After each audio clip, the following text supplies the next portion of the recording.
बिस्मिल्लाहिर्रहमानिर्रहीम। अस्सलाम वालेकुम नाज़रीन, आप देख रहे हैं प्रोग्राम सिटी एट 10। मैं हूँ आपकी मेज़बान अना यूसुफ।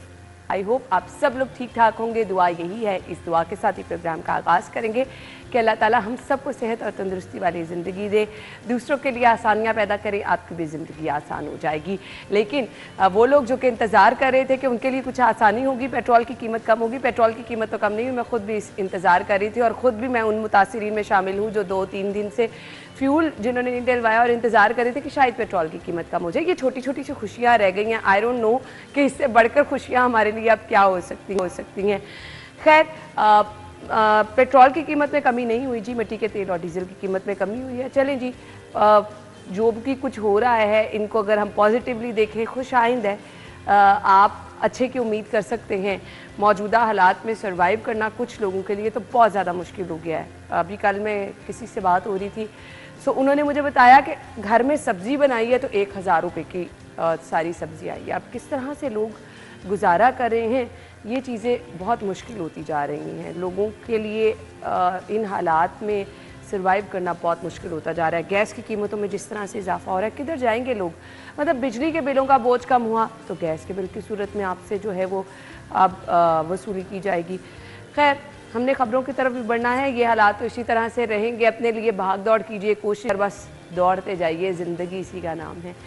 हमने जी आज के प्रोग्राम में ख़बरें भी शामिल करनी हैं और इसके साथ साथ 11 बजे आपकी बर्थडे भी विश करेंगे। हमारे मेहमान भी आगे चल के हमें ज्वाइन करेंगे। प्रोग्राम के आगाज़ की तरफ चलते हैं। इससे पहले कि टॉप स्टोरीज़ की तरफ जाएँ, सो जो उम्मीद मैंने लगाई थी, हमारे रिपोर्टर्स ने भी लगा रखी थी या नहीं, उनसे जान लेते हैं। हमारे साथ आज इमरान यूनुस और दुरे नायाब मौजूद हैं। वेलकम कहेंगे। अस्सलाम वालेकुम। मुझे लगता है आप लोग मेरे वाक़े पे हंस रहे हैं कि आज मेरे साथ हुआ क्या, और एक्चुअली बहुत बुरा हुआ और मैं दफ्तर लेट भी पहुंची। इमरान भाई, आपसे आगाज़ करें। जी बिल्कुल, बहरहाल तो हम उसी वाक़े को सोच के मुस्कुरा रहे थे जो आपने प्रोग्राम शुरू होने से पहले हमसे डिस्कस किया। और नॉर्मली ऐसी सिचुएशन जो है वो अक्सर हो जाती है, और स्पेशली अगर बात की जाए पेट्रोलिंग मसनूआत के हवाले से, तो यकीन जाने वाकई ये अब जब से रिवर्स गियर लगा है ना पेट्रोलिंग मसनूआत को, पेट्रोल की कीमत कम हो जाएगी। बिल्कुल इसी तरह है। और जो इब्तदाई मालूमात होता भी है ना कि आप जब रात को सो के सुबह उठते हैं तो आपको खुशखबरी मिलती है, आती है अखबार में लीड छपी होती है। मैं आज इसी उम्मीद के साथ सोई थी। बिल्कुल ऐसे ही। और मैंने भी सुबह उठते फजर के बाद सबसे पहले मैसेज पढ़े, चूंकि हमारी चैट में डिस्कस हो रहे हो, मैंने देखा कि पेट्रोल की कीमत जो है कम, पहले ऊपर लिखा होता मिट्टी का तेल, डीजल, सारा कुछ, और उसके बाद नीचे जब लिखा हो रहा कि पेट्रोल की कीमत जो है वो बरकरार रही, मैंने वहीं पे रख दिया क्या फ़ायदा हुआ। लेकिन ओवरऑल सोचा जाए तो बड़ी अच्छी चीज़ है। किसी हद तक जो है नॉर्मली ऐसे कभी हुआ नहीं कि निगरान सेटअप में रिलीफ जो है वो दिया जाए, क्योंकि ये भी निगरान सेटअप जब आया तो आपको पता है कि कीमतें जो हैं वो हर चीज़ की कैसे उनका ग्राफ जो है वो बुलंद हुआ और तमाम चीज़ें जो हैं वो महंगी हो गई। लेकिन अब बात यह है कि अगर निगरान गवर्नमेंट ने लोगों को रिलीफ देने के लिए पेट्रोलिंग मसनूआत या दीगर तेल और डीजल की कीमतें कम की हैं, तो उसके असरात जो हैं वो आवाम तक इस तरह पहुंचने चाहिए कि जो चीज़ें उनसे लिंक्ड हैं उसमें भी, चूँकि महंगाई जो है वो ऑब्वियसली हर बंदा उसमें पिस रहा है। लोगों की बेसिक ज़रूरियात जो है वो ऑब्वियसली आटा, चीनी, दालें यही है ना, इनका में ट्रांसपोर्टेशन यूज़ होती है, इनमें ट्रांसपोर्टेशन यूज़ होती है। अब ये हुकूमत का ना सिर्फ मैंडेट है बल्कि उनकी जिम्मेदारी भी है कि जिस तरह पेट्रोलिंग मसनूआत की कीमतों में कमी वाक़या हुई है, उसका तासुर जो है, उसका असर जो है अब नज़र भी आना चाहिए कि बाकी अशिया जो है जिनमें वो बिलवास्ता या बिला वास्ता लिंक है उनके साथ, उनकी कीमतें भी कम होनी चाहिए। बिल्कुल आपने सही कहा। दुरे नाया, अच्छा, मैंने ना कोई नेक्स्ट लेवल की मैनेजमेंट की हुई थी। मेरी गाड़ी का पेट्रोल जो है ना वो तकरीबन ख़त्म हो गया था। मैंने 3 दिन से गाड़ी खड़ी की हुई थी, यानी अकेली में नहीं ऐसी। और मैं उतनी करता था मैंने 2 दिन के लिए, क्योंकि हमें अल्हम्दुलिल्लाह हमारा इदारा जो है वो अब 2 छुट्टियां देता है हफ्ते में, ताकि उनकी पूरी टीम जो है वो रिलैक्स करे। तो मैंने 2 दिन से अपनी गाड़ी निकाली नहीं। मैंने भी इसी तरह ना कि मैंने भी कोई इतवार को गाड़ी खड़ी की और मैंने कहा रिलैक्स होकर ना पेट्रोल जब कम होगा ना उसी वक्त यकीन के बाद डलाएंगे, और अगर बीच में ज़रूरत पड़ी तो किसी दोस्त से लिफ्ट ले लिया, कहीं चला गया तो कर लिया। लेकिन कल आ गया प्राइम मिनिस्टर और चीफ मिनिस्टर साहब को दौड़ा। मुझे अब गाड़ी समझना है, गाड़ी ऑफिस खड़ी थी, मैं कहीं ड्यूटी पे बैठा था, मैंने बाइक बुक कराई क्रीम, और टाइम भी थोड़ा था। जौहर टाउन से मैंने न्यू हॉस्पिटल पहुंच रहा था। मैं खुद बस मेरे से नेक्स्ट लेवल की प्लानिंग। मैंने बाइक वाले को कहा, मैंने कहा यार मुझे ना 20 मिनट में तुम न्यू हॉस्पिटल जाए। कहते भाई खैर है, कोई मसला तो नहीं, आप कोई टेंशन तो मैं करीबी हॉस्पिटल ले जाता हूँ। मैंने कहा नहीं जाना म्यू, ये जल्दी कहना था मोहसिन स्पीड वहां पहुंच रहे। उसने खैर अल्लाह के बंदे ने मुझे जौहर टाउन से न्यू हॉस्पिटल 21 मिनट में पहुंचा। अरे वाह, ठीक है 21 मिनट में, अभी 10 मिनट रहते थे पीएम और सीएम के आने में। मैं खैर वहाँ पे खड़ा हुआ और वो हमने फिर पीएम और सीएम का दौरा कवर हुआ। मतलब आपको 10 मिनट मिल गए अगली राइड करवाने के लिए? अगली राइड कराने के लिए बहरहाल वो कवर हुआ। उसके बाद उनके जो प्रेस टॉक थी उसमें हम बैठे थे, हमने उनसे सवाल किए 2-3 बड़े मासूमाना कि सर अब आप आए हैं तो कुछ अनाउंस ही कर दें, कुछ खैर की बातें, कोई पंजाब को कुछ दे ही जाए। मैं कहती मैं आया हूँ, मोहब्बत, दुआएं, खलूस सब आपके लिए, पंजाब के लिए, आपके वज़ीर आला के लिए, तो हम तो दुआएं दे सकते हैं। तो हमने कहा लो जी। अच्छा मेरे ना ज़हन में वहीं पे बात बैठे बैठे आ गई। मैं कहा लो भाई ये जितना मेरा ख्वाब था ना 3 दिन का, ये प्राइम मिनिस्टर की बातों से ना होना कुछ आज पानी फिर गया है कि वो कहते हैं कि मैं सिर्फ दुआ और मोहब्बत ही दे सकता हूँ, इसके अलावा कुछ नहीं दे सकता। तो इससे मुझे उस दिन कल अंदाज़ा हो रहा था कि कोई रिलीफ मिलने वाला नहीं है। जो लोग कह रहे हैं ना पेट्रोल 10 रुपये कम हो जाएगा, 15 कम हो जाएगा। अच्छा खैर वो हुआ, फिर करते कराते लाइक आज अब गाड़ी बड़े दुखती दिल के साथ पेट्रोल डलवा के वापस निकाली है। और 4-5 दिन का मुझे बताएं कि इतनी जलालत, इतनी मैनेजमेंट करने का कोई हासिल हुआ आपको, मुझे, इमरान को? आप यकीन माने मैं कल बाजार गई हूँ और मैं देखती रही हूँ कि अच्छा ज़रूरत है पेट्रोल डलवाने की, नहीं है। और बिल्कुल आज तो एंड वाला पॉइंट था और मैंने कहा कि बस। अच्छा आपने तो फिर हौसला कर लिया आखिरी दिनों में बाजार जाने का। हमने तो कोई एक्स्ट्रा जगह जाने का हौसला ही नहीं किया। हमने कहा जाना ही नहीं है। अब कल ये प्राइम मिनिस्टर, चीफ मिनिस्टर का विजिट इंपॉर्टेंट ना आता तो शायद थोड़ा बहुत हम मैनेज कर लेते, लेकिन जहाँ जाना होता है फिर वहाँ हर सूरत जाना होता है, चाहे आपको किसी तरह भी जाना पड़े।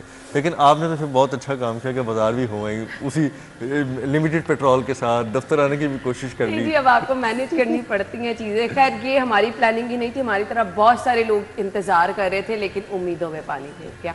चलिए जी खबरों की तरफ बढ़ते हैं। वज़ीर आज़म साहब के आने की बात हुई, दुआएं और खुशखबरी। तो खुशखबरी नहीं खैर उन्होंने क्या आपके लिए हैं, तो अब देख लेते हैं उनका दौरा किस तरह का रहा जी, क्या क्या मसरूफियात थी। अच्छा जी हमारी टॉप स्टोरीज हैं। वज़ीर आज़म ने वज़ीर आला पंजाब की सेहत के शोबे में खिदमात को सराहा और वज़ीर आज़म अनवारुल हक काकड़ ने मेगा मनसूबों का दौरा भी किया।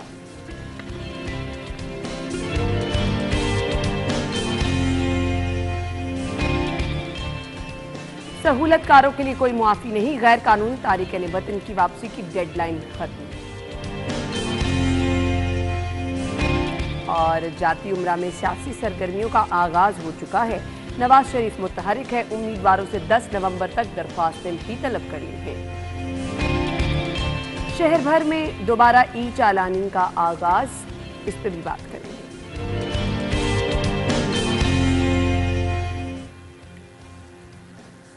Welcome back. सो खबरें आप जान चुके हैं। वज़ीर आज़म और वज़ीर आला ने कल दौरे किए अहम मनसूबों के।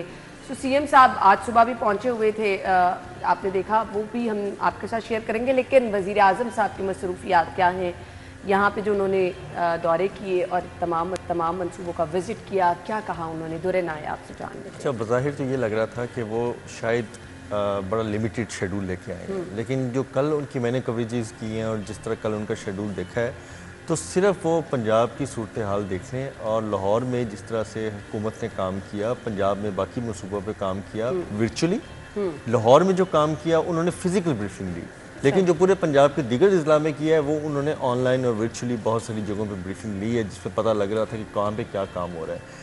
लेकिन लाहौर के अंदर आप देखें वो ना सिर्फ न्यू हॉस्पिटल गए बल्कि वो इमामिया कॉलोनी शादरा प्रोजेक्ट पे गए, उसके बाद वो रिंग रोड का पूरा प्रोजेक्ट उन्होंने विजिट किया, जो ख़ास तौर पे एक इम्पॉर्टेंट संग मील होगा। और मुझे कोई ये भी कह रहा था कि अगर सिर्फ हुकूमत पंजाब का यही प्रोजेक्ट देख लें तो उनके सारे गुनाह हुकूमत पंजाब के माफ़ हो जाएंगे, सिर्फ रिंग रोड के सदक़े जो इन्होंने बना दिया। और ये इतना इम्पॉर्टेंट और इतना अहमियत वाला मनसूबा था, उन्होंने वो भी देखा। उन्होंने उसके बाद मज़ार इकबाल भी गए, अपनी और भी 1-2 कॉन्वोकेशन की मीटिंग की और भरपूर टाइम उन्होंने जो है वो आपको न्यू हॉस्पिटल में सीनियर सहाफ़ियों के साथ, जहाँ पे सुहेब राइस साहब भी मौजूद थे, बाकी लोग भी मौजूद थे, हम लोग भी मौजूद थे और बाकी जर्नलिस्टों के साथ भी उन्होंने भरपूर एक डिस्कशन की और तफसीली डिस्कशन थी। उसमें ख़बर भी बहुत थी, खबरियत के अलावा हंसी मजाक भी था।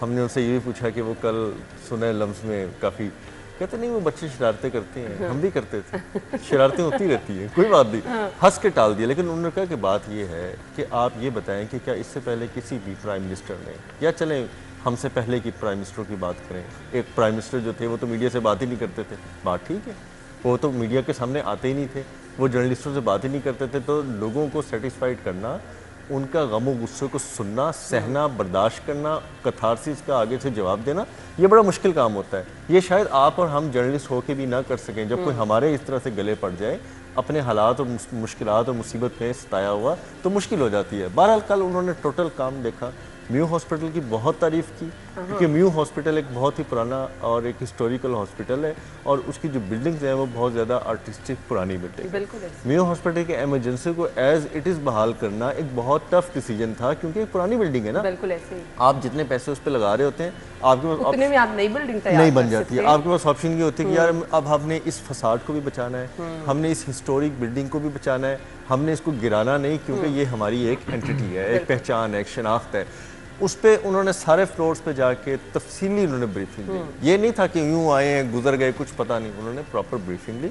आपने देखा कि उन्होंने प्रॉपर इंजीनियर्स हेलमेट पहना हुआ था, पूरा कंस्ट्रक्शन एरिया में जाने की उन्होंने तैयारी की हुई थी और पूरा वज़ीर आला मोहसिन नकवी साहब ने उनको दिखाया एक एक चीज़, क्योंकि उनकी अपनी कमांड इतनी ज़्यादा है कि उनको तो डे बाय डे पता होता है कि आज 4 ईंटें लगनी थी जो नहीं लगी।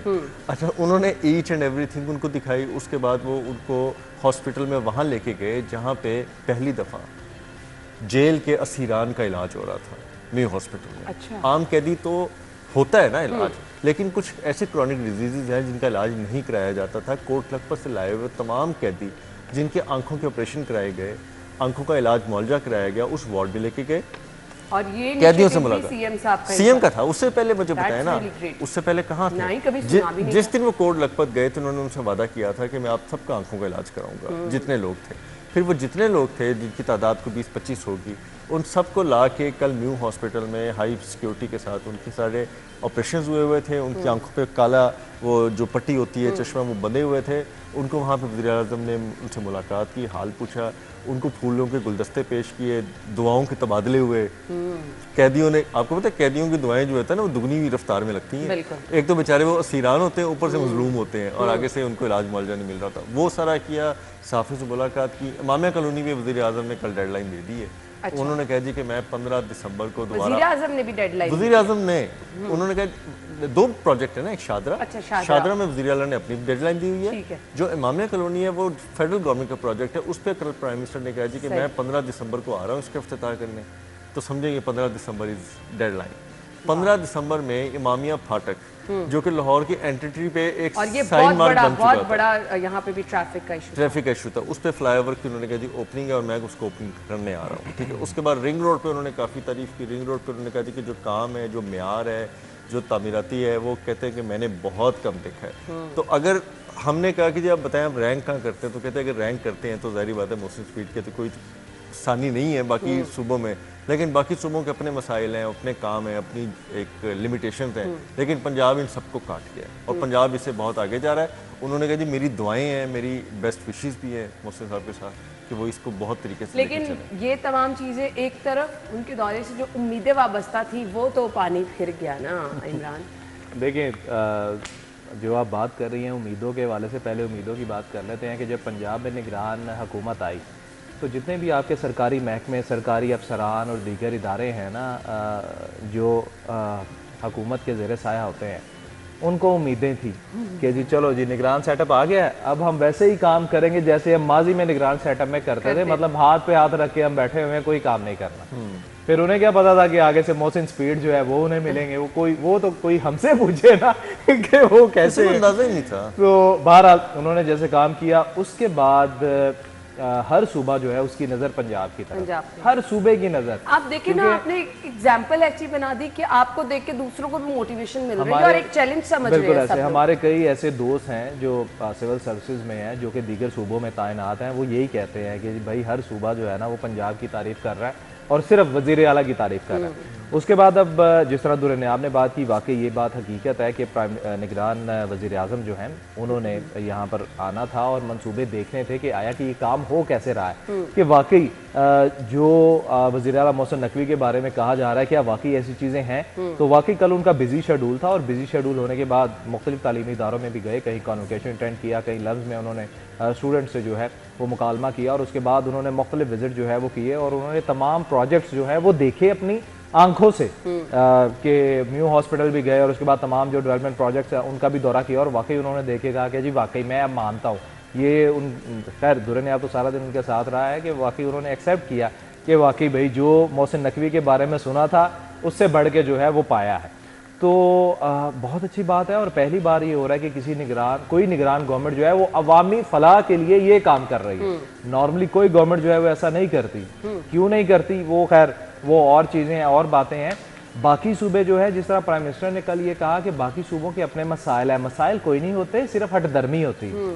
बजट होता है, सिर्फ काम करने की लगन होती है। पंजाब में माजी में भी कई निगरान वजीर आला जो है वो आए हैं जिनके पास सब कुछ था लेकिन एक सोच नहीं थी। एक सोच नहीं था और एक विजन नहीं था, वो जज्बा भी काम करने का। अच्छा जी, हमने ब्रेक की तरफ जाना है और ब्रेक के बाद हमने जाती उम्रा का रुख करना है कि वहां पर क्या सियासी सरगर्मियां हैं। लेकिन मुझे जानना दोनों रिपोर्टर्स से ये है कि ये जो सियासी सरगर्मियां अब आगे शुरू होने वाली हैं, इलेक्शन की तैयारियां होने वाली हैं और निगरान हुकूमत ने एक जो ट्रेंड सेट कर दिया है, क्या वो इनके लिए चैलेंज होगा? क्या उसको देखकर ये कुछ अपनी सेटलमेंट करेंगे? दुर्रे नायाब उससे कुछ सीखेंगे, उसको कुछ चैलेंज समझेंगे? अपने अपने तौर पे अब तमाम सियासी जमातें मेहनत कर रही हैं, इलेक्शन के लिए भाग दौड़ करेंगी, तो ये निगरान सेटअप इनके लिए क्या कुछ सबक देगा? नया से आपा पड़ जाएगा। मैंने और इमरान ने ना डेवलपमेंट सेक्टर बहुत कवर किया है और मेरे लिए इस मोहसिन नकवी साहब के दौर में ना लर्निंग के लिए बहुत कुछ था। ऑल दो कि मैंने 14-15 साल में काफ़ी कुछ कवर किया, लेकिन जो कंस्ट्रक्शन वर्क की मैनेजमेंट की लर्निंग मैंने इनसे देखी है ना, सीखी है, वो मैंने सीखी है। कल प्राइम मिनिस्टर भी ये कह के गए हैं कि हमने पंजाब हुकूमत से बहुत कुछ सीखा है, जिसको मैं आज देख के भी जा रहा हूँ और मैं सीख रहा हूँ। तो बात यह है कि सीखने का अमल हमेशा जारी रहता है, लेकिन जो ट्रेंड भी कुछ सीखेंगे जो ट्रेंड जो ट्रेंड इन्होंने सेट कर दिया है वो ट्रेंड सेटर हैं ये, और वो ट्रेंड इनसे अबूर नहीं होना। मैं बता रहा हूँ, ये किसी से नहीं अबूर होना। मुझे पता है कि आप देखें ना, आप तो शायद आप न्यूज़ को देखें, मैं 5:30 बजे भी ये न्यूज़ दे रहा था कि मोहसिन साहब जो हैं वो फलाने अंडरपास पे खड़े हैं, वो फलानी चौकी पे जा रहे हैं, थाने में खड़े हो गए हैं जाके, ठीक है। और कल अब उन्होंने 3-4 सेट पैटर्न, पहले वो जर्नलिस्टों के साथ जाते थे, फिर वो सीनियर जर्नलिस्टों के साथ भी गए, फिर वो अपनी ब्यूरोक्रेसी के साथ भी गए, और कल से वो अकेले जा रहे हैं। कल वो अकेले गए थे, कोई बंदा उनके साथ नहीं था, ना डीसी, ना कमिश्नर, ना कोई कॉन्ट्रैक्टर, ना कोई आईजी, ना सीसीपीओ, कोई बंदा साथ नहीं था। सुबह उठे हैं वो 3-4 बजे, या शायद सोए नहीं होंगे, तो उन्होंने उठ के ना सारा ये काम उन्होंने सुबह फजर तक जो है ना निबेड़ दिया। उसके बाद से मीटर चल रहा है, अभी काम चल रहा है, अभी वो ऐवान वज़ीर आला में बैठ के अपना जो भी काम है वो कर रहे हैं। तो ये वो चीज़ें हैं जो एक अनथक मेहनत करने वाला इंसान, ये जो मिसाल अब बन गई है एक लगन के साथ, वो नहीं कर सकता। मुझे ब्रेक का कहा जा रहा है, ब्रेक के बाद आते हैं तो हम इस पर बात करते हैं। नाज़रीन ब्रेक लेंगे, ब्रेक के बाद ज्वाइन करेंगे, हमारे साथ ही रहिए।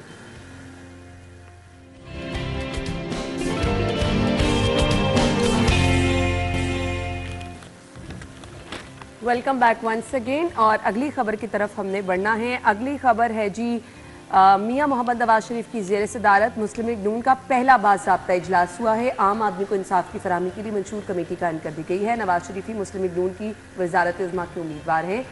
इंतखाबात आइनी तकाजा है, मज़ीद ताख़ीर नहीं होनी चाहिए, एहसन इकबाल साहब का ये कहना है। अच्छा जी, अब ये जो सियासी सरगर्मियाँ हैं ये तो ज़ोर पकड़ेंगी क्योंकि अब वाकई माहौल कुछ बनना शुरू हो रहा है। सो कैसे देख रहे हैं आप? देखिए जी, मैं हमेशा एक बात कहता हूँ कि नो डाउट नवाज शरीफ साहब जो हैं वो 4 साल के बाद वापस खुद लीड कर रहे हैं इस दफ़ा तो, और एक अरसे से कारकुनान जो हैं वो इंतज़ार कर रहे थे कि नवाज शरीफ जो है, जो कायद है, वो आएँ और उनसे ना सिर्फ वो इलेक्शन के हवाले से डिस्कशन हो, बल्कि जो उनके मसाइल हैं जो कि एक अरसे से पार्टी में नज़र आ रहे थे उनको भी डिस्कस किया जाए। और तीसरी सबसे बड़ी बात जो है, जिस तरह आपने कहा कि वो खुद हर चीज़ को इलेक्शन कैंपेन समय तमाम चीज़ों को नवाज शरीफ खुद जो है वो लीड करेंगे, उसकी बेसिक वजह जो है वो ये है कि जो माजी में मुस्लिम लीग नून की क़यादत की परफॉर्मेंस रही है, वो नो डाउट अब उसको ओवरकम करना जो है वो एक बड़ा मुश्किल टास्क है। क्यों? क्योंकि बात साफ़ और सीधी है कि अगर हम सिर्फ शहबाज शरीफ साहब की बात करें, शहबाज शरीफ साहब ने, मैं पीडीएम की बात नहीं करता, मैं सिर्फ शहबाज शरीफ साहब पे अगर बात करूं कि उन्होंने जब तहरीक इंसाफ की हुकूमत गई तो उससे पहले जो है वो यही कहा जा रहा था कि तहरीक इंसाफ जो है वो महंगाई को कंट्रोल नहीं कर सकी। नवाज शरीफ साहब ने तब भी यही कहा कि तहरीक इंसाफ की हुकूमत जो है वो सिर्फ इस बेस पर आई थी कि वो महंगाई को कंट्रोल करेगी, रोज़गार देगी, लोगों की ज़िंदगी आसान करेगी, लेकिन उसमें नाकाम हो गई। खैर तहरीक इंसाफ की हुकूमत गई और उसके बाद नवाज शरीफ साहब जो हैं जब आके वज़ारत उज़्मा पर बैठे तो उसके बाद फिर वो भी बुरी तरह नाकाम रहे। सबको पता है कि महंगाई की शरह में कितना इजाफा हुआ। ख़ुद मुस्लिम लीग नून के अपने कई ऐसे कारकुन, कई ऐसी फैमिलीज़ जो वाकई इनका हिस्सा थे वो चुप करके बैठ गए कि भाई हम बाहर क्या मुंह दिखाएंगे। इनके अपने अरकान असम्बली जो है वो डरते थे कि अब हम अवाम में कैसे जाएंगे, क्या फेस करेंगे। अब वो जो कारकर्दगी रही है उसको कैसे काउंटर करना है, कैसे उसको लोगों को बताना है कि जी अब हम कुछ नए विजन के साथ आएंगे, तो इसके लिए नो डाउट इसलिए मैं कहता हूँ कि एक मुश्किल टास्क है और जिसकी प्लानिंग जो है वो नवाज शरीफ जो है वो कर लेंगे। मैं ये नहीं कहता कि नहीं करेंगे, कर लेंगे, लेकिन ये एक मुश्किल टास्क है। ज्यादा मेहनत करने की जरूरत है कि जो उम्मीदवारों से दरख्वास्तें तलब करना शुरू की गई हैं। दुर्रे आप इस देखें, इसमें तो उनका विजन क्लियर है। आप पहले पीपल्स पार्टी कह रही थी इलेक्शन बर वक्त होना चाहिए, आईनी तकाजा है। अब नून लीग ने पहले इजलास में ये फैसला कर दिया कि इलेक्शन तो नागुज़ीर है और दरख्वास्तें तलब करके अपना जो प्राइम मिनिस्टर को उम्मीदवार है वो भी नवाज शरीफ साहब को डिक्लेयर कर दिया। अब सवाल यह है कि नवाज शरीफ साहब का आना क्यों ज़रूरी था। वोट नवाज शरीफ का है, ठीक है, मेजोरिटी में, इसमें कोई दूसरी राय नहीं होनी चाहिए। आप आम लोगों की राय और उनकी गुफ्तगू बाहर जाकर सुने, वो वाकई नाम ले रहे हैं। कोई बंदा कह दे जी कि मुझे बता दें जी कि ठीक है शहबाज शरीफ साहब ने बहुत अच्छा काम किया, अच्छे एडमिनिस्ट्रेटर थे, प्राइम मिनिस्टर जो भी उन्होंने टाइम गुजारा, हम उस पर तनकीद करने के बजाय अब आगे चलते हैं, आगे चलें, क्योंकि वो जो कर गए वो तो हो गया।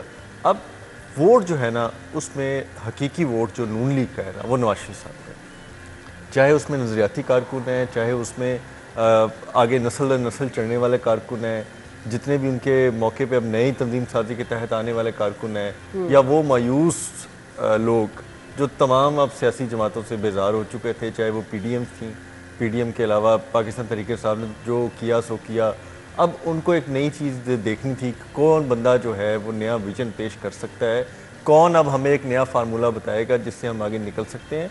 और आपने देखे ना, आप एक तरफ तो कहते हैं जी कि स्टैब्लिशमेंट बहुत जोर लगाती है, दूसरी तरफ आप स्टैब्लिशमेंट का मुंह भी देखते हैं कि जी आए अब हमें बचाएं। ठीक है जी, अब आए और आके हमारे ये देखें जी डॉलर बड़ा ऊपर चला गया है, चीनी हमें नहीं मिल रही, आटा नहीं मिल रहा, हम उम्मीदें भी उनसे लगाते हैं। तो ये, लेकिन ये वक्ती तौर पे होता है ना, मुल्क तो सबका है ना। फिर आप अगर सियासी तौर पे भी किसी को इस काबिल ना समझें और आगे किसी मुहिब वतन को या किसी और इदारे को ये आप चांस ना दें, तो फिर बताएं कि आप किस तरफ जाएंगे। लिहाजन इस वक्त ये बड़ा ज़रूरी है कि नून लीग जो अगर अब चाहती है इस मौके से फ़ायदा उठाना, या पीपल्स पार्टी अपना इस गेम में वापस आके मौका बनाना चाहती है, तो इनको मंशूर वो देना होगा जो काबिल अमल भी होगा, काबिल अमल हो और अवाम के लिए काबिल कबूल होगा। अवाम के लिए, अवाम के तभी काबिल कबूल होगा ना जब मेरे और आपके लिए कुछ होगा। अगर कुछ नहीं होगा तो फिर कुछ होने वाला नहीं है। अभी मौजूदा हालात में देख लें, कहाँ पे पेट्रोल की कीमत है, कहाँ पर आपकी गैस की कीमतें पहुँच रही हैं, बिजली के बिलों से आवाम तंग है। तो ये छोटी बात नहीं है, बहुत बड़ा चैलेंज है। बल्कि है ना, शहबाज शरीफ साहब जब प्राइम मिनिस्टर थे तब उन्होंने एक तकरीब में खुद कहा था कि जैसे हालात चल रहे हैं मुल्क के, अगर हम रहे तो हमें इसको बेहतर करने में 9 साल लगेंगे। उन्होंने ये ऑन रिकॉर्ड उनकी बात है, उन्होंने कहा था कि 9 साल लगेंगे इसको संभालने में, बेहतर करने में नहीं, सॉरी संभालने में 9 साल लगे। लेकिन ऑनेस्टली मैं आपको एक बात बताऊं, बहुत सारे लोग जिनसे इंटरेक्शन होती है, आम लोग, उन्होंने वाकई नवाज शरीफ से उम्मीदें भी लगा रखी हैं। अब हालात के पेश नज़र एकदम से तो कुछ नहीं हो जाना। मुझे तो ये 9 साल का अरसा भी कम नहीं। देखे ना आप, जो बंदा आता है, जाहिर बात है एक नस्ल ख़राब करती है, अगली नस्ल कमाती है, फिर अगली नस्ल फिर बर्बाद कर देती है। तो सियासत में भी सिस्टम कुछ ऐसे चल रहा होता है कि एक आता है वो आपको ख़राब करता है और वो दूसरों में भी डाली जाता है कि अब ये तो भाई सारा कुछ वो करके, दूसरा आता है कुछ बना देता है, तीसरा आता है फिर बर्बाद कर देता है। तो ये एक सिस्टम है, एक जिस तरह हार्ट बीट की फ्लक्चुएशंस होती हैं उस तरह सियासत में अब हमारा आना शुरू हो गया। अब तो बेहतरी फिर निगरान सेटअप पे लग रही है, यही रहने देते। ये तो हमारी तो ख्वाहिशात हैं, यही रहने देते। हमारी तो ख्वाहिश है, हमारी तो ख्वाहिशात उधर ही लगे रहे। हमारी तो ख्वाहिशात है कि निगरान सेटअप बहुत अच्छा परफॉर्म कर रहा है, लेकिन कुछ आईनी तकाजे भी होते हैं। जिस तरह कल प्राइम मिनिस्टर को भी एक क्वेश्चन हमने किया तो उन्होंने कहा जी कि आपसे ज्यादा जल्दी वोट डालने की मुझे खुद है। अच्छा, अब इसके बहुत सारे पहलू निकल सकते थे अगर निकाले जाते। बल्कि कल CM साहब ऑफिस आए और मगरिब के बाद ना, तो हम यहीं थे, तो उनसे बात हुई तो हमने इलेक्शन का पूछा, उन्होंने कहा इलेक्शन तो अपने वक्त पे होंगे, ठीक है, और इलेक्शन कमीशन जो है वो जल्द तारीख जो है वो अनाउंस कर देगा इस हवाले से ना। तो हमने थोड़ा सा फिर उस पर किया कि काम बहुत अच्छा चल रहा है।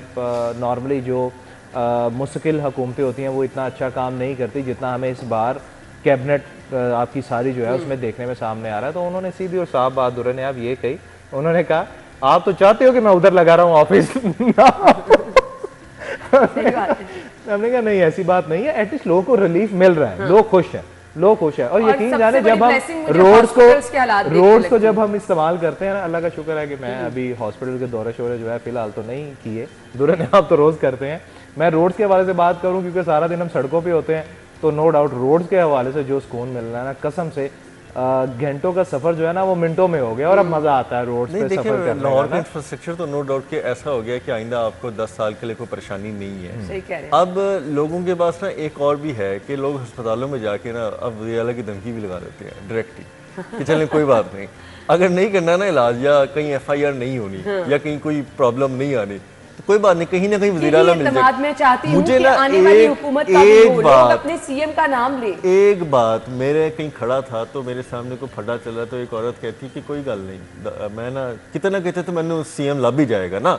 ये बात, ये बहुत बड़ी बात ये है, सिर्फ मैंने लोगों का है जो उन्होंने हासिल किया। मैंने हर चीज छोड़ी कि लड़ाई क्यों हो रही है, क्या हुआ, उसका क्या मसला है, लेकिन मैंने एक चीज कि उसका कॉन्फिडेंस कि CM बाहर निकलता है और मुझे कहीं ना कहीं मिल जाएगा, तो कोई बात नहीं। एतमाद कह रही हूँ ना कि अवाम को इसी एतमाद की ज़रूरत है, अवाम को ऐसे ही CM की ज़रूरत है। चलिए जी, हम दुआ गो हैं कि कुछ ऐसा ही हो और अवाम के लिए बेहतरी आने वाला जो टाइम है उसमें ज़रूर आए, लेकिन मुश्किल टास्क ज़रूर है, चैलेंज ज़रूर है, नामुमकिन कुछ नहीं होता। ये बहुत सारी चीज़ें जो नामुमकिन नज़र आती थी वो मौजूदा हालात में निगरान वज़ीर आला ने करके दिखाई हैं। सो आप मेहनत करते रहें, भाग दौड़ करते रहें तो इंशाल्लाह तमाम चीज़ें आसान हो जाती। ब्रेक के बाद ज्वाइन करेंगे स्टे विद अस।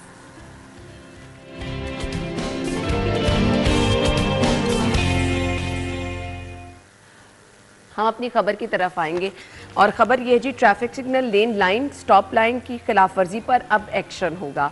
बहुत ज़रूरी है ये तमाम चीज़ें इम्प्लीमेंट कराना, क्योंकि अगर आपका रोड इंफ्रास्ट्रक्चर बेहतर हो रहा है तो ट्रैफिक कवानीन की पासदारी भी बहुत ज़रूरी है। इससे एक आप लोगों में तो देखेंगे एक अच्छा सा इम्पैक्ट आता ही आता है, रोड पर आपके बड़े ज़बरदस्त एक तस्वीर नज़र आती है, लेकिन एक इसका पॉजिटिव पहलू ये है जी, एक्सीडेंट्स कम होंगे। लेकिन अब इसके लिए होगा क्या जी, लाहौर ये खबरदार हो जाएं।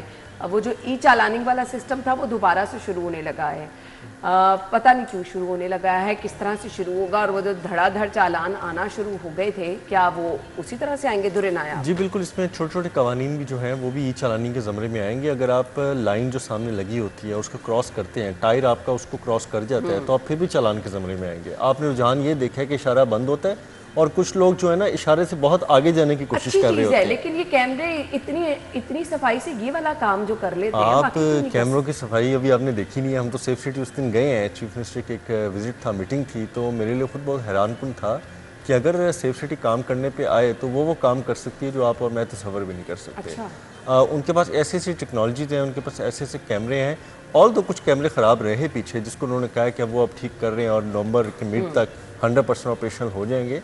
लेकिन कैमरे जो क्वालिटी उनके पास है, जो रिजल्ट उनके पास है, साबित करना मुश्किल नहीं होगा। अगर कोई लेन क्रॉस करता है, कोई अपनी लेन से तजावज़ करता है, कोई मोटरसाइकिलों की लेन जहाँ पर उन्होंने 100% कंपल्सरी की हुई है उसको क्रॉस करता है, जहाँ पे बस लेन्स हैं उसके अंदर जाके आप गाड़ी खड़ी कर देते हैं। इसको तो हम ज़रूर अप्रिशिएट करते हैं, ये ज़रूरत है वक्त की कि आपको लोगों में ये सेंस डेवलप करनी है। आप चाहे उसके लिए आप थोड़ी सख्ती से निपटे, चालान जो है वो करें, चालान की शरह आप फाइन ज़्यादा इम्पोज करें, हम उसके हक में भी हैं, लेकिन इसकी कानूनी हैसियत नहीं है ना। वो दोबारा से वही वाला अगर इशू हो जाए बिल्कुल वो चलेगा, वो तो चले, कानूनी मैटर है, लेकिन बात ये है कि क्या किसी कानूनी हैसियत ना होना, अगर अपना ही चालान जमा ही नहीं कराएंगे भाई ना कराएं ना, लेकिन क्या आप कानून फॉलो करना छोड़ देंगे? फिर आपको इतनी सिविक सेंस ही नहीं है। आप इस डिबेट में तो हम बाद में जाए ना कि किसका इख्तियार है किसका नहीं है। क्या मुझे ओवर स्पीडिंग करनी चाहिए? बिल्कुल नहीं। क्या मुझे वन वे, पहले कह रही हूं कि ये बहुत अच्छा है। क्या मुझे इस चीज को आड़ बना के कि जी एक कानूनी हैसियत अभी अदालत में लिटिमेट है, आप जो मर्जी करें, आप उसको छोड़ें। जो सेफ सिटी की लिजिटिमेशन है, जो उनकी अपनी कानूनी हैसियत चल रही है, वो अपनी जगह बरकरार है, उसकी फाइट होगी, वो भी लड़ेंगे, अदालत में लड़ेंगे, लेकिन आप कम से कम खुदा खौफी करें, वन वे की खिलाफ वर्जी छोड़ दें, आप रॉन्ग टर्न आना छोड़ दें, आप अपनी लाइन लेन की तमीज़ करें, आप उसके बाद ओवर स्पीडिंग ना करें। ये चीज़ें तो हमने आम जिंदगी में भी करनी है।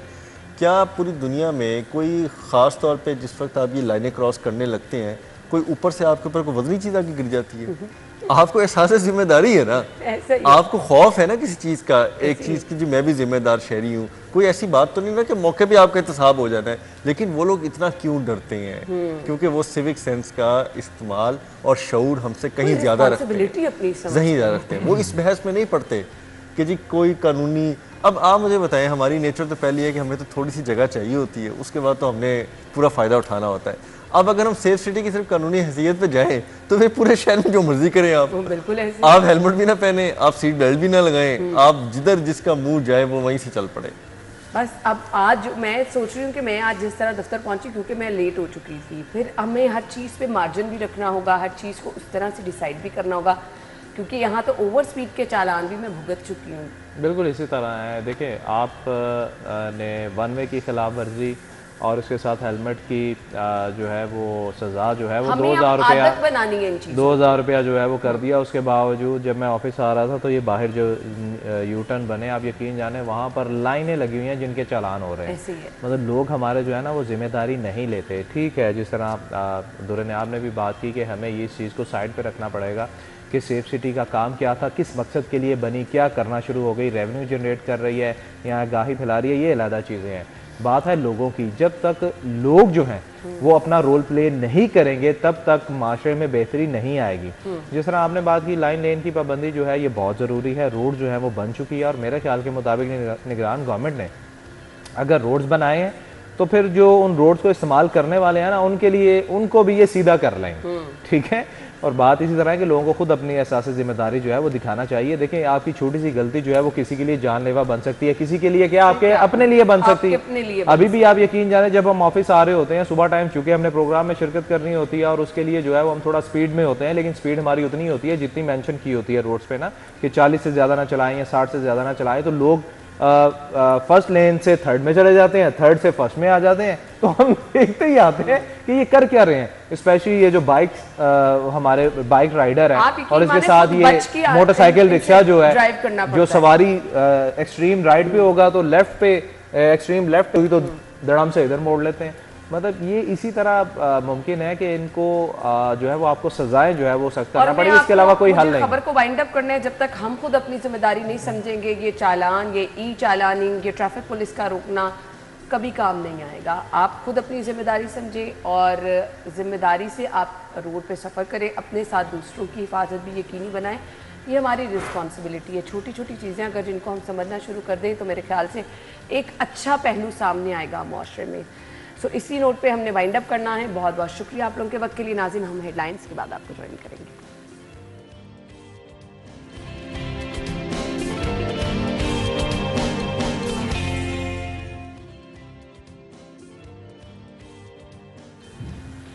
Welcome back once again. Programme के इस हिस्से में जी अभी हमने शहर में जितने भी डेवलपमेंट प्रोजेक्ट्स चल रहे हैं, सीएम साहब कितने मुतहरिक हैं, अभी हमने अपने न्यूज़ पार्ट पे बड़ा डिटेल में डिस्कस किया है। अब कुछ चीज़ें ऐसी हैं जो कि एक्चुअली आपके शहर का नक्शा बदल रही हैं, जो कि अब बहुत सारे लोग जो कि बाहर से आते हैं यहाँ, तो वो लोग लाहौर को देख के परेशान हो जाते हैं कि यहाँ तो शक्ल ही बदल गई है।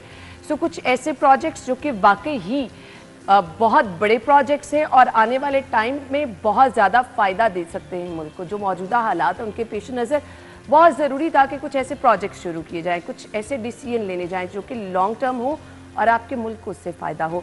ऐसा ही एक प्रोजेक्ट जो कि हम देख रहे हैं बहुत ज़बरदस्त है, सेंट्रल बिजनेस डिस्ट्रिक्ट पंजाब, जो कि मेरे ख्याल से बड़ा मुनज़्ज़म तरीके से सोच समझ के एक लॉन्ग टर्म प्लानिंग की गई है। बाहर से दूसरे ममालिक आकर यहाँ पे इन्वेस्ट कर रहे हैं, एक बड़ा ही ज़बरदस्त आइडिया है। सो बेसिकली ये आइडिया है क्या, इसके पीछे जहन क्या था, क्यों ये स्टार्ट किया गया और कैसे हमारे मुल्क को इसका फ़ायदा होगा, इसके तहत कौन कौन से मंसूबे चल रहे हैं, इस पर हमने बड़ी डिटेल में बात करनी है। हमारे साथ जो हमारे मेहमान मौजूद है, तारुफ कराना चाहूँगी जी। हमारे साथ इमरान अमीन साहब हैं जो कि CEO CBD पंजाब हैं। अपने शो में वेलकम करेंगे। अस्सलाम वालेकुम सर। अस्सलाम वालेकुम जी। बहुत बहुत शुक्रिया।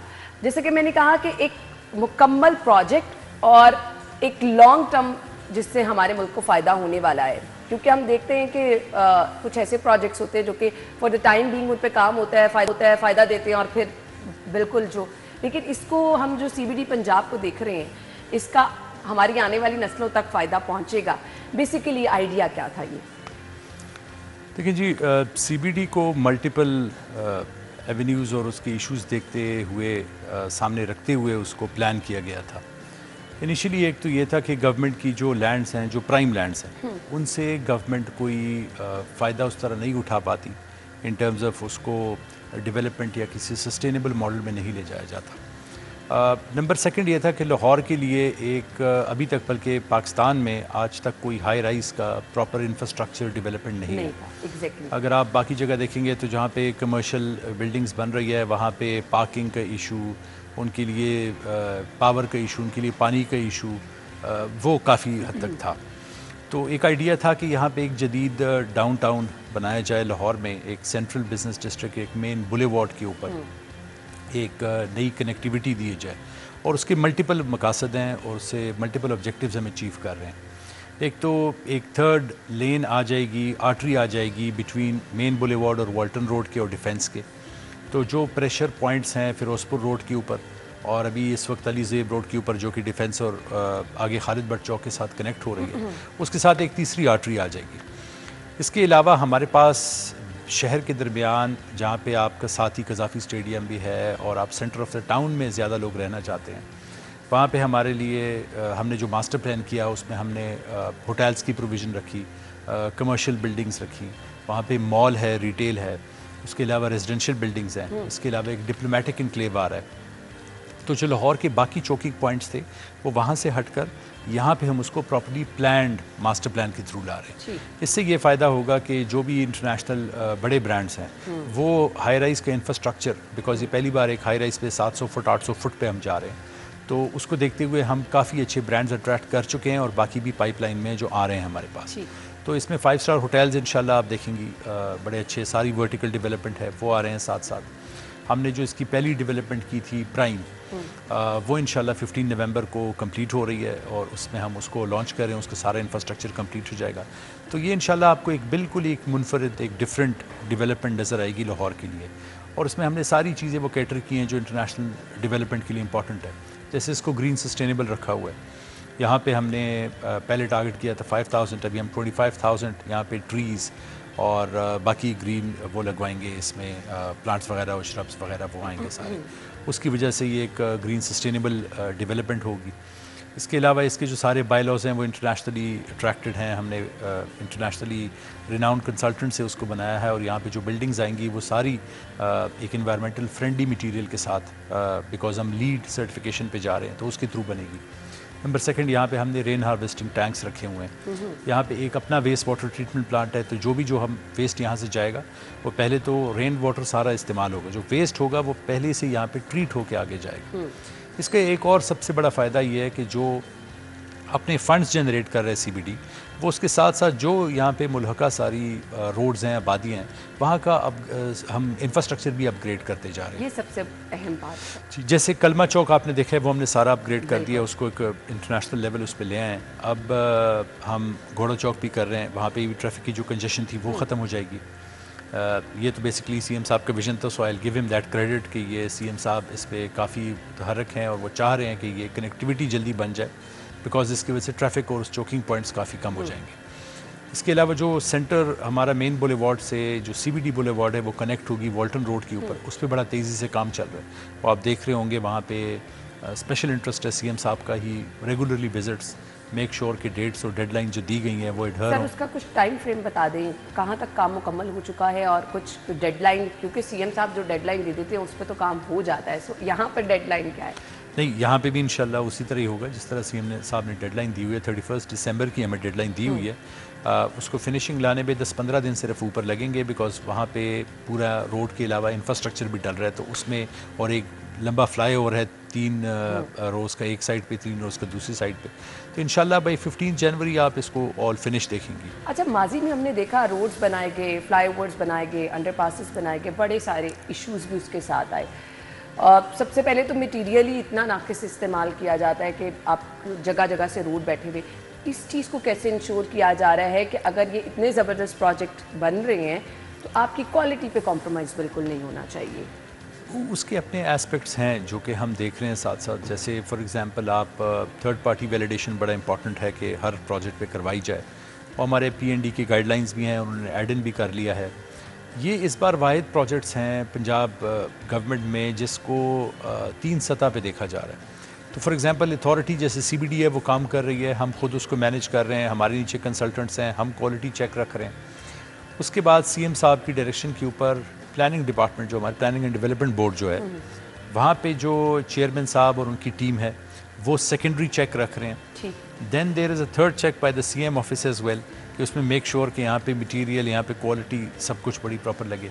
तो I am happy because as a technical जो इसका नो हाउ है और जिस तरह इसको इंटरनेशनली प्रोजेक्ट्स को चलाना चाहिए जिसमें आपके 2 या 3 टियर्स उसकी चेक और क्वालिटी इंश्योरेंस होती है, वो अल्हम्दुलिल्लाह बड़ी अच्छी हो रही है। और उसकी वजह से काफ़ी फ़ायदे भी आए हैं बिकॉज इस बार पिछली बार भी होता रहा मगर इस बार ये है कि पूरी जो गवर्नमेंट की टीम है वो एक टीम की तरह मिलकर इन प्रोजेक्ट्स को मैनेज कर रही है, मेंटेन कर रही है। आपस में बहुत अच्छा एक वर्किंग रिलेशनशिप बनाया हुआ है। उस रिलेशनशिप की वजह से हमें बहुत सारे जो हर्डल्स थे जो पहले आ रहे होते थे अभी वो नहीं आ रहे। तो फॉर एग्जांपल किसी भी प्रोजेक्ट करने के लिए आप वहाँ पे सर्विसेज होती हैं। कलमा चौक हम जब कर रहे थे तो 17 किस्म की डिफरेंट सर्विसेज थी। वहाँ पे लेस्को थे, SNGPL थे, वहाँ पे सेफ सिटी की लाइन्स थी, वहाँ पे वासा की लाइन्स थी। इन प्रोजेक्ट्स पे सारे डिपार्टमेंट्स इकट्ठे काम कर रहे हैं। तो CTO साहब से लेकर कमिश्नर साहब जो कि इसमें बड़े एक्टिव रोल प्ले करते हैं हमारे सर्विसेज उसमें, और ये सब उनकी निगरानी में होते हुए इन प्रोजेक्ट्स पे अथॉरिटीज़ को बड़ा ईज़ हो गया है इनको डिलीवर करने में। तो इंशाल्लाह जो टाइमलाइंस दी हुई हैं उसके साथ सीएम साहब ने सिर्फ टाइमलाइंस नहीं दी, वो हमें सपोर्ट सारा उनकी ऑफिस की तरफ से आ रहा होता है। So we are very thankful कि इस बार एक ऐसी टीम है जो कि हमारे जो इश्यूज़ हैं उनमें भी सपोर्ट कर रही है और उसकी वजह से इंशाल्लाह हम इन डेडलाइंस को मीट करेंगे। That's great. मुझे ये बता दें, बाहर के इन्वेस्टर्स तो यहाँ पर आ रहे हैं CBD में, हम देख रहे हैं कि उनका बड़ा ज़बरदस्त इंटरेस्ट है। लॉन्ग टर्म शहर में कैसे इस चीज़ का फ़ायदा पहुँचने वाला है, लाहौरियों के लिए इसका किस तरह से फ़ायदा पहुँचेगा? ओवरऑल एक लुक तो बड़ी अच्छी आ रही है, ट्रैफिक मसाइल भी हल हो रहे हैं, लेकिन इसके पीछे जो एक आपको लंबा फ़ायदा नज़र आ रहा है जो कि एक्चुअली बाद में जाके लोगों को पता चलेगा, वो क्या है?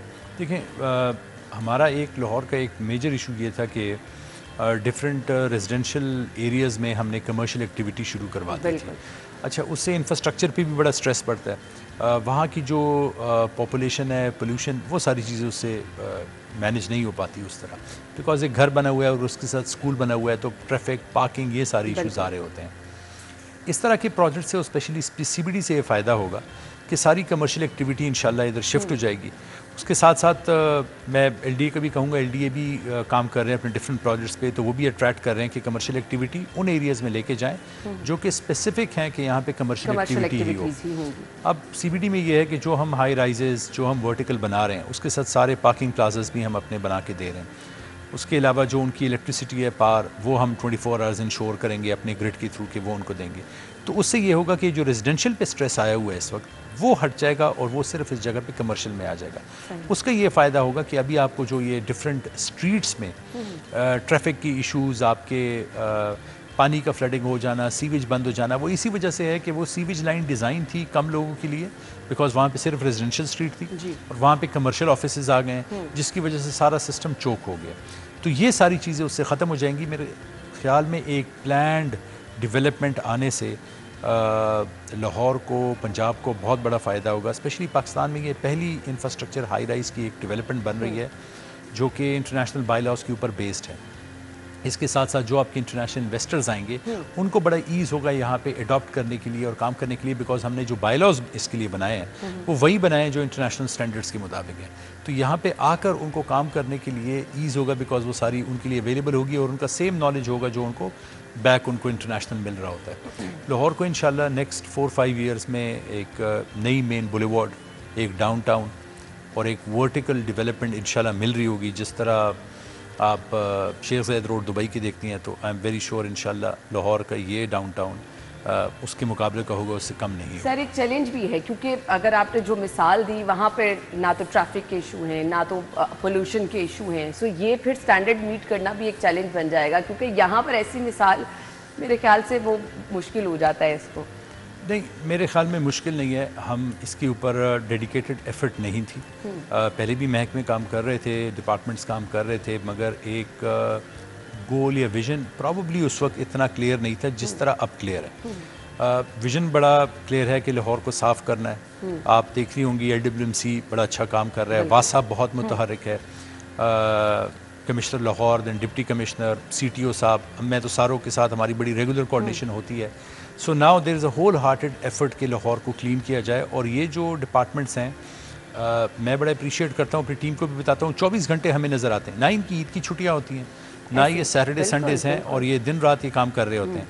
अभी आप देखें, हैव यू सीन, मैं जब वो देख रहा होता हूँ, हम कभी कभी हैरान रह जाते हैं ये स्टेमिना भी देखकर CM साहब का, उनकी टीम का, because he keeps on going to these different hospitals and projects, और बड़े ग्रास रूट के लेवल के वो इशूज़ इंशाल्लाह ठीक कर रहे हैं। तो आई एम वेरी श्योर इससे ये अगर डेडिकेटेड एफर्ट करेंगे तो कोई मुश्किल नहीं है इसको ठीक करवाने के लिए, इसको साफ करने के लिए। मेन बुलेवार्ड अभी काफ़ी अच्छा कुछ नहीं होता, बस आपको एफर्ट करनी पड़ती है। स्मॉग एक बहुत बड़ा इशू है शहर का, और अभी कल और परसों जो स्मॉग की सिचुएशन थी एक्चुअली पता चल रहा था कि बहुत ज़्यादा शिद्दत है। सो CBD अपने प्रोजेक्ट्स को लेकर किस तरह से माहौल दोस्त बनाने के लिए, क्योंकि हमने अब आगे लंबे टाइम के लिए सोचना है, हर साल ये स्मॉग वाला इशू भी हमें फेस करना पड़ रहा है।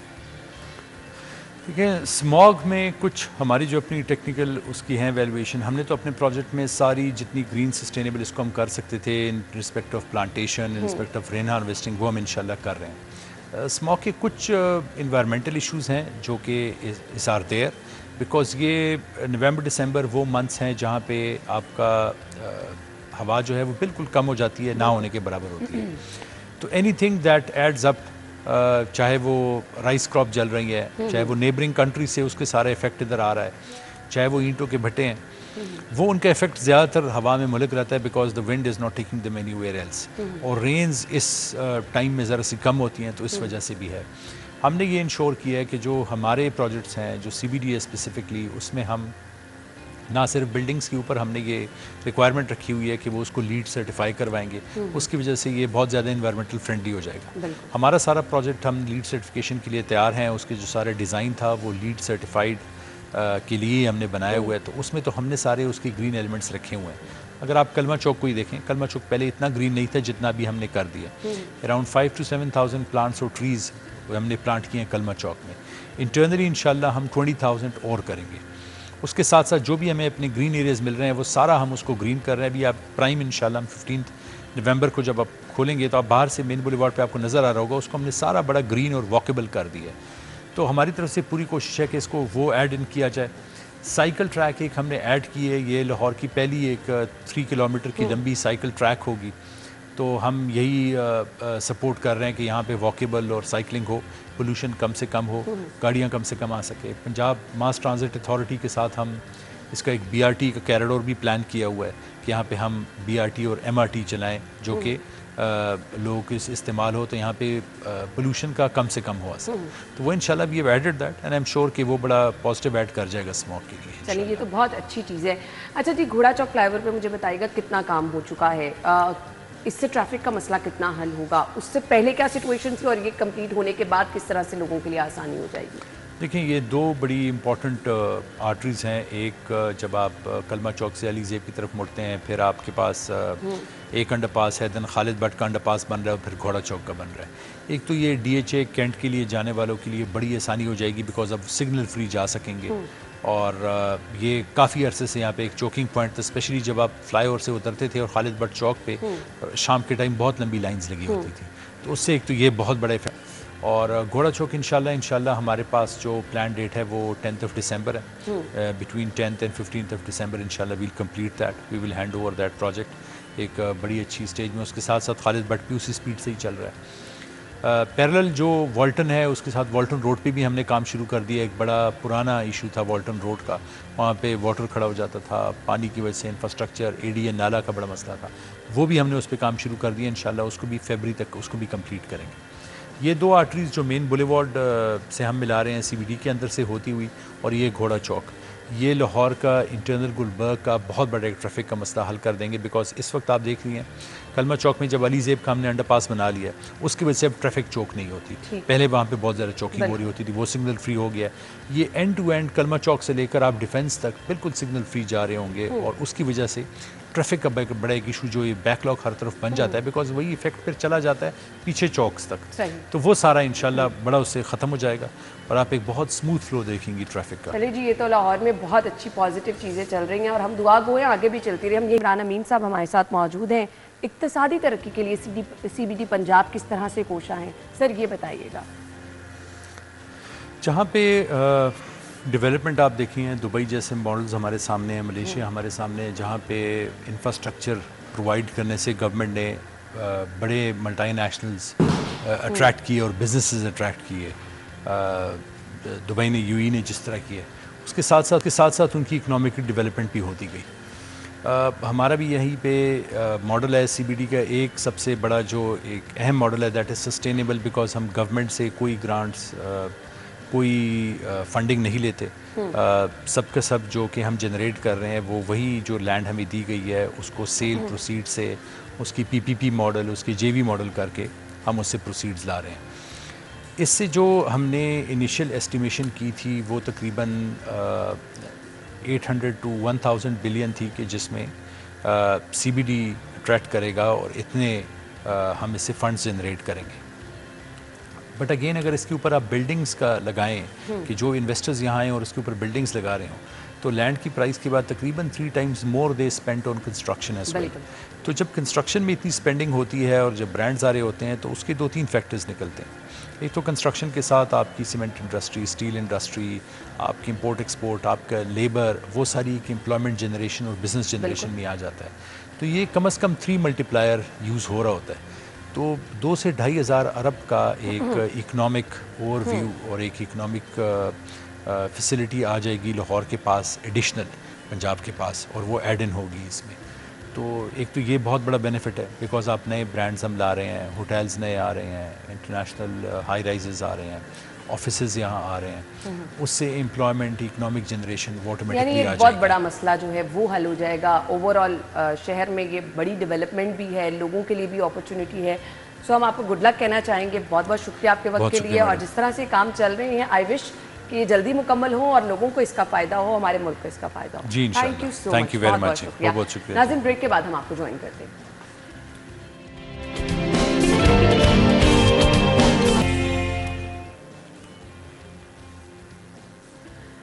ब्रेक के बाद आपको एक बार फिर से खुशामदीद कहेंगे। मौसम की तब्दीली के बहुत सारे असरात हमारी स्किन पर, हमारी सेहत पर आते हैं जी। एक बहुत अहम चीज़ है हमारे बाल। हर कोई चाहता है लंबे घने बाल हों, और हमारा तो ये सिर्फ ख्वाब ही रह गया है। जितना कुछ हम अपने बालों के साथ करते हैं उतनी केयर भी करनी पड़ती है। लेकिन घर में रहकर वो लोग जो कि चाहते हैं कि जी कुछ ऐसी होम रेमेडीज़ हों, कुछ ऐसे ऑयल सजेस्ट कर दिए जाएं कि बाल लंबे हों, घने हों और खूबसूरत हों। अच्छा, मुझे तो सबसे ज़्यादा तब फील होता है जब मेरे हस्बैंड कहते हैं मेरा बड़ा दिल करता है तुम्हारे लंबे बाल हों, और वो हो नहीं सकते हैं। सो ये हर लड़की की ख्वाहिश भी होती है, हर लड़की का शौक़ भी होता है, और हम जितनी मर्ज़ी केयर कर लें, कुछ असरात मौसम की तब्दीली के आपके बालों पर होते हैं और पूरे बाल ऐसे उतरना शुरू हो जाते हैं। सो मौसम की तब्दीली के असरात क्या होते हैं, आपने किस तरह से अपने बालों की केयर करनी है। छोटे बच्चों के अगर आप चाहते हैं बाल बड़े अच्छे हों तो आपको क्या लगाना है उनके बालों पर। हमारे साथ हमारी आज की मेहमान मौजूद हैं, मासूमा ज़ाहरा साहब है, वेलकम कहेंगे और उनसे जानेंगे कि आपने अपने बालों की हिफाजत के लिए क्या कुछ करना है। अस्सलाम वालेकुम। वालेकुम अस्सलाम, क्या हाल है जी? अल्हम्दुलिल्लाह, आप ठीक ठाक हैं? बिल्कुल ठीक। Thank you so much. लंबे घने बाल सबकी ख्वाहिश होती है, और मेरे ख्याल से हम लोगों की कुछ ज़्यादा ही ख्वाहिश है, क्योंकि हमारे बालों का तो कुछ बचता ही नहीं है हर रोज़ स्टाइलिंग करा के। सो सबसे पहले हम जान लेते हैं कि जी केयर क्या है जो बदलते मौसम में करनी है सब लोगों ने। सबसे पहले थैंक यू सो मच। हमेशा बड़ा अच्छा प्लेटफॉर्म और बड़े अच्छे सवाल लेते हैं, और ये हॉट टॉपिक है बालों का। ये फॉर एवर है, लड़कियों के लिए स्किन, बाल क्या, लड़कों के लिए भी, खवातीन बल्कि मर्दों के लिए भी यही है। बिल्कुल, और मर्दों के लिए थोड़ा ज़्यादा है। बिकॉज वहाँ पे बॉलनेस ज़्यादा है, वहाँ पे हेयर फॉल बहुत ज़्यादा होती है और मैसिव हेयर फॉल होती है। सो मौसम का पहले हम बात कर लेंगे। मौसम जिस तरह ये ऑटम सीज़न है, इसको हम वाता पैसिफाइंग सीज़न बोलते हैं अपनी ज़ुबान में, वैदिक ज़ुबान में। यानी वो मौसम जिसमें गर्मी कम हो रही भी होती है और खुश्की और ठंडक बढ़ रही होती है।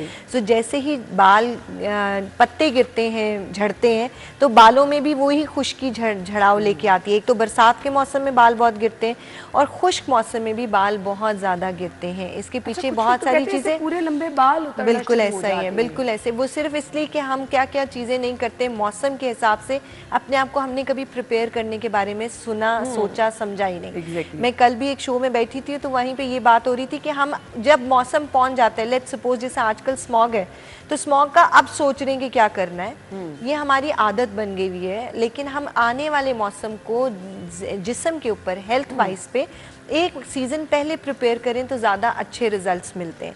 सो इस सीज़न के अंदर आपने किसके लिए तैयार होना है? ऑटम में विंटर के लिए, विंटर में समर्स के लिए, समर्स स्प्रिंग के लिए और स्प्रिंग में समर्स के लिए। सो जो समर गुजरा था वो बेसिकली ऑटम के लिए था कि तब अगर हम बहुत ज़्यादा करते तो ये बाल इस तरह से मैसिवली नहीं गिरते।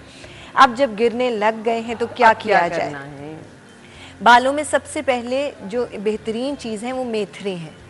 1-2 टेबलस्पून मेथरे ले लें। ये हर हेयर टाइप के लिए? ये हर हेयर टाइप की। मैं इस वक्त मैं हमेशा कोशिश करती हूँ ट्राई डोशिक चीज़ें बताऊँ, यानी तीनों डोशाज में या तीनों बॉडी टाइप में जो काम करें। बिकॉज लोगों ने टीवी देखना है और टीवी देख के कहना मान लेना है। मेरी कोशिश होती है हमेशा टिप वो दूँ जो सबके लिए बराबर की हो। कोई स्पेसिफिकली अलग से पूछना चाहे तो वो अलग, तो हम हाजिर ही होते हैं। 2 टेबलस्पून मेथरे लेने, रात को उसको 1 कप पानी में भिगो देना है। सुबह तक वो सौगी थोड़े फूल जाएंगे, डिप हो जाएंगे, नरम हो जाएंगे। उसको अच्छी से पेस्ट बना लें। उसमें 1 चम्मच दही और 1 चम्मच देसी घी डाल लीजिए, 1 अदद अंडा डाल लीजिए और ये एक पेस्ट बना के बालों में हफ्ते में 2 बार लगाना शुरू करें। उसको आप रख सकते हैं, सेव कर सकते हैं? नहीं, इसको सेव नहीं कर सकते। अच्छा, इसको से 1 दफ़ा की बनेगा ये आपकी पेस्ट, इसको आप सेव बिल्कुल भी नहीं करोगे, हर दफ़ा नया बनाओगे। अगेन 2 चम्मच मेथरे रात को भिगो दीजिए और सुबह उसके अंदर उसको ब्लेंड कर लें। ब्लेंड करने के बाद 1 देसी अंडा, 1 चम्मच देसी घी और 1 चम्मच कूंडे की दही। सही, डब्बे की दही नहीं। ठीक है, ठीक है। घर पे बनी हुई दही होगी तो और भी ज़्यादा फ़ायदा देगी, क्योंकि आपको पता है कि आपने इंग्रेडिएंट्स क्या डाले हैं, क्या किया और कैसे उसको लेके चल रहे हैं। तो अच्छा सा फेंटे, उसका मास्क लगा लें। हफ्ते में 2 बार ये मास्क लाजमी लगाएं। ख़ास तौर पे अब आपको लगेगा मेथरे की ना थोड़ी अचारी सी स्मेल हो जाती है। हाँ जी, ठीक, इसीलिए अंडा और दही उसको थोड़ा सा बैलेंस आउट कर देता है। इस मास्क लगाने का तरीका भी बता दें, क्योंकि हम टाइमिंग देखते हैं। कुछ भी बालों में लगाएं, पॉइंट इज कुछ भी बालों में लगाएं, वो रूट्स में लगाना लाजमी है। ठीक है। टिप्स अगर आपकी सारी खराब हो गई तो तेल और मास्क हर कुछ थोड़े थोड़े सेक्शंस लेके अपने बालों को अच्छी तरह से मास्क लगाएं। जिस तरह डाई लगाते हैं, फुल हेयर डाई करते हैं, आपने मास्क बिल्कुल वैसे लगाना है। कोई भी चीज़ सर पे लगा लें, वो ओवरनाइट नहीं रखते, चाहे वो मास्क है चाहे वो ऑयलिंग है। हमारे ये होता है कि रात को झस लिया और सारी रात सो गए और सुबह कर दिया। जितनी देर लगा रहेगा उतना अच्छा। नहीं, 2 घंटे से ज्यादा तो अननेसेसरी है रखना। तो 2 आवर्स इज सुपर इनफ। 2 घंटे के लिए बालों को रखें और उसके बाद अच्छे से किसी ऑर्गेनिक शैम्पू से धो लीजिए। मैं हमेशा कहती हूँ सिकाकाई और आंवला रीठा इसको मिक्स करके रात को रखें तो उसका जो झाग है वो बेहतरीन शैम्पू है। लेकिन अनफॉर्चुनेटली क्योंकि हमारी तसल्ली नहीं होती, हमें कोई ब्रांड ही यूज़ करना होता है, तो सल्फर फ्री शैम्पूज अब मार्केट में इजीली अवेलेबल हैं। किसी भी ऑर्गेनिक शॉप पे चले जाएं और वहाँ से ले लें और उसको इस्तेमाल करें। अच्छा, एक हमारे यहाँ ट्रेंड है, हम अपनी दादी नानी को भी देखते हैं, वो मिक्स तेल बड़ा सजेस्ट बिल्कुल करती ऐसे। सो अब के मौसम में और छोटे बच्चों के लिए ख़ास तौर पे बताइएगा, हम कौन से ऐसे मिक्स तेल उनके लिए यूज़ कर सकते हैं कि बालों की अच्छी ग्रोथ हो जाए? देखिए, कोकोनट ऑयल, सरसों का तेल और बादाम रोगन ये ऑल टाइम फेवरेट है। सही है।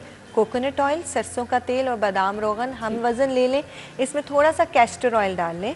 कैस्टर ऑयल डालने के बाद इसका मिक्सचर बना के रख लीजिए और इसका इस्तेमाल करिए। ये बेहतरीन कॉम्बिनेशन है किसी भी हेयर फॉल के लिए, हेयर ग्रोथ के लिए, बच्चों के लिए। बच्चों में सिर्फ ये होता है कि समटाइम्स बच्चों को दाने निकल आते हैं तो उनके लिए कॉम्बिनेशन को इस्तेमाल नहीं करते।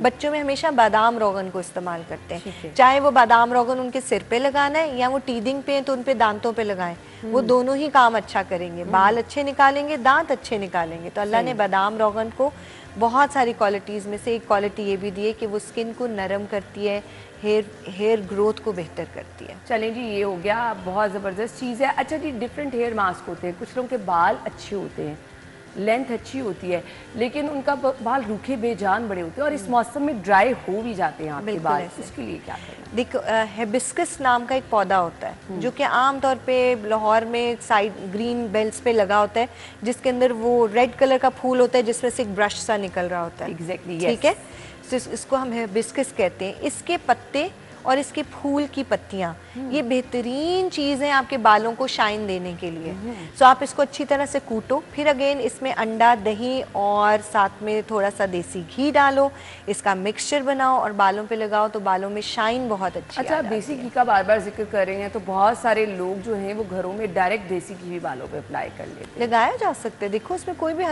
कोई भी बुराई नहीं है। मैं हमेशा कहती हूँ जो चीज़ खाने की है उसको हर तरह से लगाओ। सीजनल फ्रूट्स जो आ रहा है, जो कि आजकल सबसे ज़्यादा है, उसको हमेशा खाएं भी, लगाएं भी। उसके मतलब अब तो आपके हाथों में गैजेट्स हैं। आपको मौसमी मिलती है तो देखिए मौसमी में कौन से विटामिन्स हैं, क्या चीज़ें। मैं हर एक को कहती हूँ प्लीज़ आप जो सेल्फ मेडिकेशन आप ओवर द काउंटर करते हो, आप अपने किचन को उसके साथ बना लो ना। जो सीजनल सबसे सस्ती चीज़ है उसको इस्तेमाल ज़्यादा करें, क्योंकि परवरदिगार ने आपके लिए वो इस वक्त ब्लेसिंग बनाई है, क्योंकि उसको पता है इस मौसम में क्या चाहिए होगा।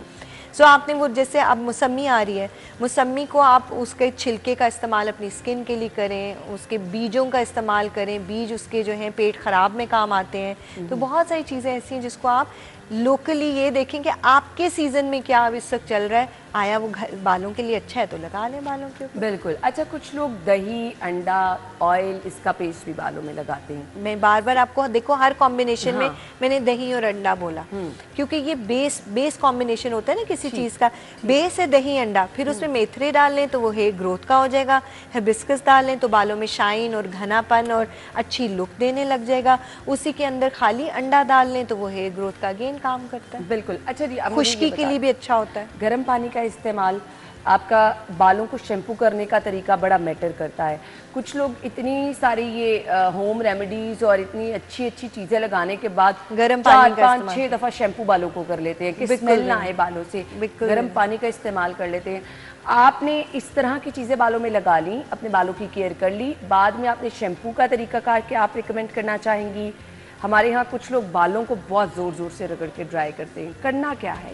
देखिए, शैम्पू सिर्फ एक मैक्सिमम 2 बार, इससे ज़्यादा नहीं अप्लाई करना। कंडीशनर लगाने की ज़रूरत नहीं होती। अच्छा, बालों से स्मेल नहीं आनी चाहिए। आके अगर ब्लो ड्राई किया तो से स्मेल आती है, लेकिन वो थोड़ी देर के बाद ठीक हो जाएगी, कोई इतनी नहीं। अब आप हिबिस्कस लगाओगे तो वो छोटे छोटे पत्ते भी बालों में रह जाएंगे। हल्का सा आप उसको ड्राई करोगे, हाथों से ड्राई करोगे, ब्लो ड्राई। अब आप अपनी अच्छी सी केयर करके दोबारा से आप उसी वक्त अगर हीट लगा लोगे तो वो गड़बड़ हो जाएगी। गर्म पानी से सर धोना इज़ नॉट रिकमेंडेड। नहीं, कोसे पानी से, मतलब नॉर्मल टैप वाटर से सर धो लें, कोई बात नहीं, ज़्यादा ठंड नहीं लगती। आगे तो गैस आनी भी नहीं है, इसीलिए इसको प्रिपेयर कर लें। अब तो आप देखो ना, कोल्ड वाटर थेरेपी कितनी आ गई है। कोल्ड बाथ्स ले रहे हैं लोग, तो हम यहाँ पे गर्म पानी का करते हैं, इनको ना करें।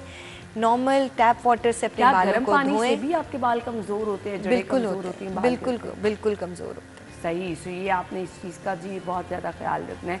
अच्छा जी, बालों को ड्राई करने का कुछ लोगों का तरीका ऐसे होता है, ज़ोर ज़ोर से फिर गीले बालों में ब्रश कर लेते हैं। ये प्रैक्टिस भी क्या आपके बाल कमज़ोर करती है, जड़ें कमज़ोर? बालों का अगर हम मजहबी तौर पे देखें तो बहुत सारे अक़वाल और अहादीस ये कोट करती हैं, जैसे इमाम अलैहिस्सलाम का रेफरेंस है कि हदीस पाक में है कि बालों को सर ढक के गुस्ल खाने से बाहर आओ। आजकल की क्या साइंस कहती है कि जी बालों को जब तक पूरी तरह से टॉवल लपेट लें, घंटा 15 मिनट करे रखें, आधे बाल तो वैसे ही सूख जाएंगे आपके। अब ये आपको 1400 साल पहले की टिप है, 1400 साल पहले की टिप नहीं, बात है, इतना बड़ी बात है। तो उससे क्या जाहिर होता है कि जैसे आजकल कहा जाता है कि आप इसको फौरी तौर पे बाहर निकलते हुए अपने सर को ढक लें कि मुख्तलिफ बीमारियां नहीं होंगी, तो उससे भी बचे रहेंगे। और बाल भी 15 मिनट अगर आपके बंधे में अच्छे से टॉवल के साथ, तो वो खुद ब खुद हाफ ड्राई तो खुद हो जाते हैं। बड़ी अच्छी चीज़ है। अच्छा जी, ग्रे हेयर पे मुझे बता दें, इसके लिए क्या होम रेमेडी है, किस तरह से हम इनको रोक सकते हैं? देखिए, ग्रे हेयर अगर तो वो जेनेटिक है तो आपका रोकने का कोई तरीका नहीं है, सवाई ये कि आप जिंक का इस्तेमाल करें। करें, डेफिनेटली मैग्नीशियम और जिंक आपकी फैमिली में थोड़ा कम है, सही है, वो उसका इस्तेमाल करें। बाकी ग्रे हेयर के लिए सिकाकाई और आंवला का जो मिक्सचर है वो हफ्ते में 2 से 3 बार लगाएं तो वो बेहतर हो जाता है। लेकिन इसका कोई परमानेंट रेमेडी ऐसे नहीं कि कुछ खाएंगे तो बाल खत्म हो जाएंगे। छोटी एज में होंगे तो विटामिन थेरेपी, खास तौर पे विटामिन सी और जिंक का इस्तेमाल तो वो आंवला में बेहतरीन है। सुबह उठते साथ ही एक आंवला, मुरब्बा आंवला ले लें, उसको अच्छी तरह से धो लें ताकि अगर ओबेसिटी की तरफ भी ना चले जाए। निहार मुंह 1 मुरब्बा आंवला और 5 से 7 अदद बादाम छिलका उतार के रेगुलर बेसिस पे अपने बच्चों को देने लग जाएं तो उनके बाल कभी भी वाइट जल्दी नहीं होंगे। चलें जी, और दूसरे लोग वो जो हेयर डाई की ऑप्शन पे आ जाते हैं, उससे बेहतर मेरे ख्याल से ये चीज़ें हैं। ये चीज़ें अगर रेगुलर बेसिस पे करें तो अब बहुत आपको फ़ायदा देती हैं। अब आप हेयर डाई पे आ गए हो तो अब तो ऑर्गेनिक हेयर डाइज भी मार्केट में आ गए हैं। अब बहुत सारे शेड्स के साथ मेहंदी के भी बहुत सारे शेड्स आ गए। अब तो काफ़ी चीज़ें अवेलेबल हैं जो सल्फर फ्री और केमिकल फ्री आपको मिल जाती हैं। बिल्कुल, तो उनका इस्तेमाल करें, निकालने है, मेहनत करनी है अपने लिए। मैसेज क्या देना चाहेंगे देखने वालों से? सबसे इम्पोर्टेंट ये कि आने वाले मौसम का एक मौसम पहले अपना तदबीर करें, तैयारी करें।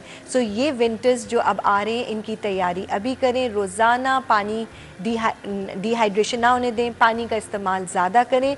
रात सोने से पहले लौंग और सफ़ेदे के पत्ते की अगर आप स्टीम ले लेंगे और सोने से पहले 10 मिनट की भी नहीं, 5 मिनट की स्टीम ले लें, उसके बाद नाक में या नाफ में देसी घी या जैतून का तेल डाल लेंगे तो आने जो स्मॉग से हेडेक हो रही है, स्मॉग से आपको एस्थमा के इश्यूज आ रहे हैं, एलर्जीज हो रही हैं, ये कंट्रोल रहेंगे और आने वाला विंटर आपके लिए तकलीफ का बायस नहीं बनेगा। That's really great, thank you so much, बहुत बहुत शुक्रिया आपके वक्त के लिए। नाज़रीन, ब्रेक के बाद हम आपको ज्वाइन करेंगे हमारे साथ। प्रोग्राम का वक्त इख्तिताम को पहुंचा, हमारी और आपकी मुलाकात होगी कल सेम टाइम पर। तब तक के लिए इजाज़त दीजिए, अल्लाह हाफ़िज़।